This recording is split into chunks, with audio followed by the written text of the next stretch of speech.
Unit డిజిట్లో 5 ఉంటే వాటిని ఈజీగా స్క్వేర్స్ ఎలా కట్టాలో చూద్దాం. ఎగ్జాంపుల్గా 35 తీసుకుందాం.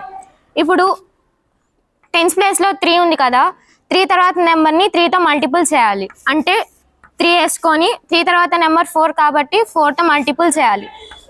3 4s are 12, 5 స్క్వేర్ 25, 35 స్క్వేర్ 12 25 అవుతుంది. ఇంకొక ఎగ్జాంపుల్ని చూద్దాం. 105. ఇప్పుడు 10ని టెన్ తర్వాత నెంబర్తో మల్టిపుల్ చేయాలి.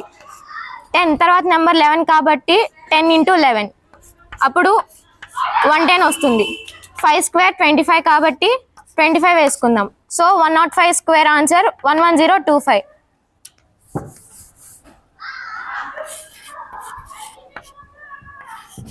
దీని ఆన్సర్ చేసి కామెంట్ సెక్షన్లో పెట్టండి. Thank you.